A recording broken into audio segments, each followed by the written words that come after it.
Hi, I'm Rosal. I'm a social entrepreneur here in Palawan, and this is my story.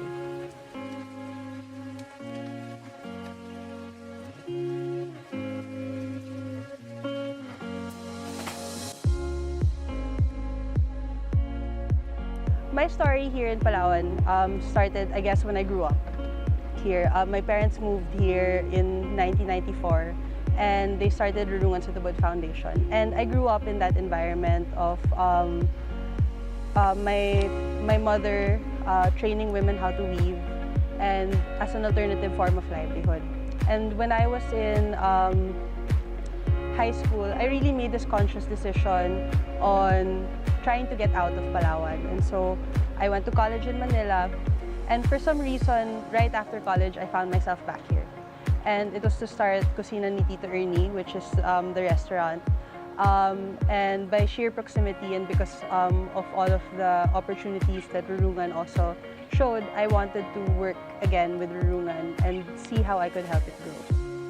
The story behind Kusina ni Tito Ernie, we're a family that really enjoys eating. Eating together, feeding other people. And it started with my dad. When we moved here, I think 22, 23 years ago, it was really his thing to go to the palengke, to buy fish, and to cook every day for us. And I guess that sort of evolved with everyone, and since we grew up seeing that, and we grew up seeing how much he loved feeding us and our friends, and how much he loved sharing the food. When after college, because I finished business in college, and then my brother finished engineering, for some reason we wanted to see if we could try our hand in entrepreneurship, and we opened Kusina ni Tito Ernie, which serves family recipes. And we work on trying to utilize as many local ingredients as possible. Basta kamote bread, making sure that our food is seasonal. So always going to the palengke, seeing what is the surplus in the area, what's in season, and trying to use that as a challenge to continue to innovate with the food.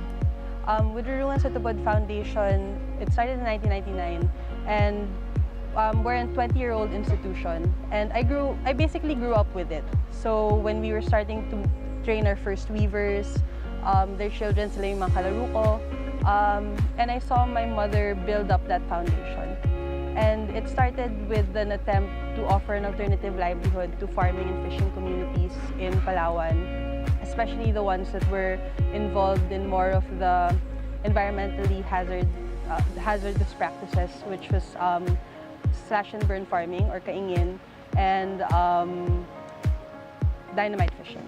I think that Kusina ni Tito Ernie and Rurungan sa Tubod Foundation is an expression of love of the island that raised us, basically. I mean, I moved here when I was 3, and it was really an incredible childhood. You know, we went on camping trips sa ilog, or lagi kaming nasa beach. And as much as my parents fell in love with this island, and they really enjoyed raising us here, we also learned so much. And part of this was us wanting to give back, us wanting to experiment on new ideas, and to sort of further the idea of utilizing local and trying to push the boundaries of how far that can go. And so we do that with food. With Kusina ni Tito Ernie, we try to develop recipes that really utilize local ingredients. We try to also showcase Filipino food at its finest, not elevated and, let's say, you know, fusion, but mostly like, you know how they say that your best adobo is eaten at home or cooked by your mother or your father. And so we wanted to do the same with Kusina ni Tito Ernie. It wasn't an adobo that is inspired by Thailand or all of our neighboring countries, but it was an adobo inspired by how we eat at home. It was an adobo that was comforting and something that our dad used to always cook us, and that's what we wanted to portray in the restaurant. As for Rurungan, it's really an attempt to offer sustainable livelihood, and we're conscious about the products we create, the techniques that we train, and it's a continuous journey on pushing the boundaries of design using traditional artistry and crafts as well as sustainable materials. For me, entrepreneurship kasi is a means of sustainability. It allows all of us to continue our mission or our passions, but also at the same time support it. And so with the challenges, there are so many. The challenges of running a business are, I guess, too many to mention. You will always find yourself at the bottom or at the top. And it's always a means of pivoting. The largest challenge, I guess, is finding the market and being able to convey your story properly. Because what I realized was that I was doing so many things with different people, and be it with my brother in the restaurant and my father and my mother in the foundation. There's so much good intention there, and there's so many interesting ideas that we want to share. And in the process of that, we forget how to tell our consumers this, or how to tell our clientele that this is why it's so important, or this is why we do what we do. And I'm slowly learning how to share that story. I guess by far this is the hardest challenge that we've ever experienced. Only because before, if you failed, you can only blame yourself, and you can say that I didn't work hard enough for this, or I didn't do enough in order to pass this challenge. And for the COVID-19, I think it's a challenge that presented itself to everybody, and it really put it sort of also in a way put a stopgap in all of our growth. And I saw it when we were running the market, and we were seeing how so many of the entrepreneurs were doing so much better, and there were dreams of pushing the boundaries of that, pushing the boundaries of the restaurant, seeing how far we could go with Rurungan. And it's painful and it's hard when suddenly something that's beyond your control tells you that you can't do that anymore. And even worse, you're putting other people at risk if you continue to push this.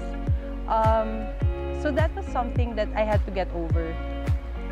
It really, brings you down, especially when you're coming from a point that's full of potential. But right now, what we're trying to do is we're trying to survive it.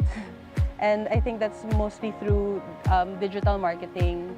We're trying to get on our website.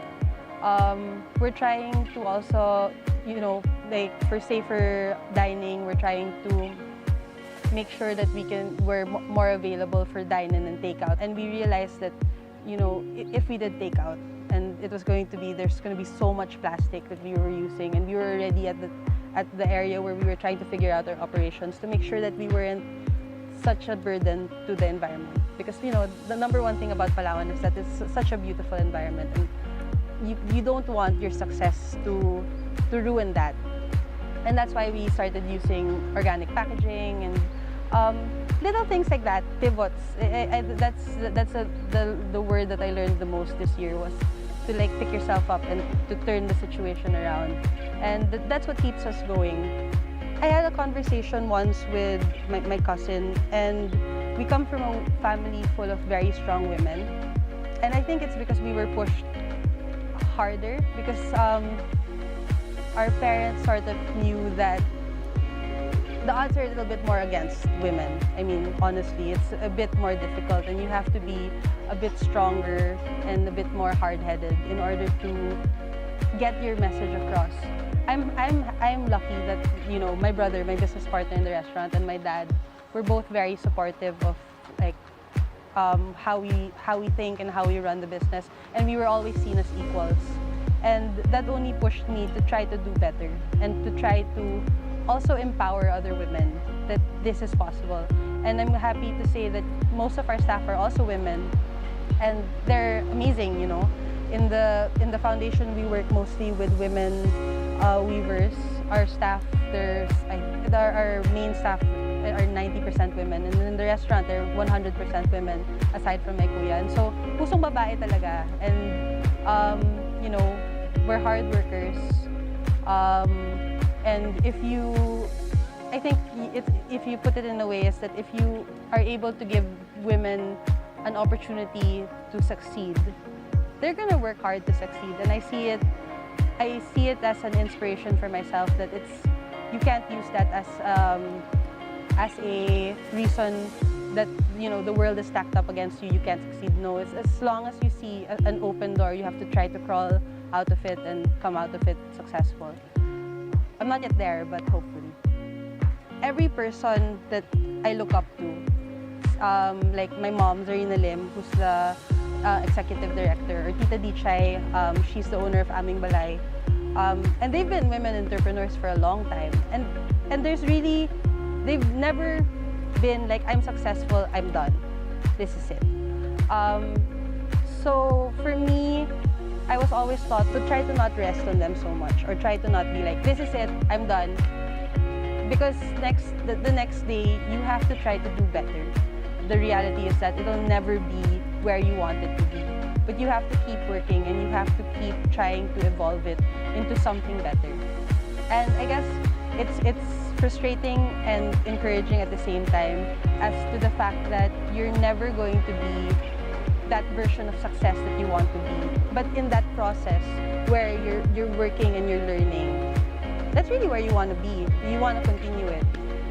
Success this year means being able to continue what we love doing the most, which is serving good food and empowering people, and working and making sure that they continue to work.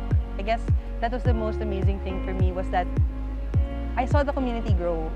And I was standing at the stairs with my brother, and we were looking at it, and my mom. So those were the two key people in my life, and who are my partners in the business. And we looked around, and we were like, I don't know that person, I don't know that person. Oh look, there's another person we don't know. And that was amazing for me, was that the success of all of my projects were partly because my friends supported me, and that they would share the story. And that's why I came here and I did all of these projects, was because Palawan holds so much potential. This was an experiment, and we're still ongoing to see how much locally you could go, and how much more of Palawan, its bits and pieces you could tie together to create a really authentic experience of what it's like to be raised here, even if it's for a tourist for a very short time, or even for a local that doesn't actually really realize that this is the potential that it has to bring. And I think that's what these two projects taught me the most, was that you may not be where you want to be now, but if you keep going, and in between all of that you fail, you're going to be able to pick yourself up, dust yourself off, and rethink it, and keep improving it. So let's say if I have a product before that I wasn't happy with, and now as a more experienced person, I re-look at that product, and I can switch it into something that I'm more happy or more proud of. You can see that growth, and I wouldn't have been able to see that growth if I gave up right away. You just have to keep going. You have to be brave, and you have to be kind to yourself by thinking that you are going to succeed. Hi everyone, I'm Rosal, and I'd like to invite you to follow our pages for our future projects. So we have Kusina ni Tita Ernie, which is a local restaurant which serves all of our home-cooked dishes. We have Bin Alkay, which is this one. So we sell hand-woven apparel that are inspired by all of the textiles in Palawan. Tepinya Fabric, Rurungan PH, and of course, our newest project is Kalakal Palawan. So that's at KALAKALPLWN. And that is for all of our community projects, and we will be featuring bags and basketry. Thank you!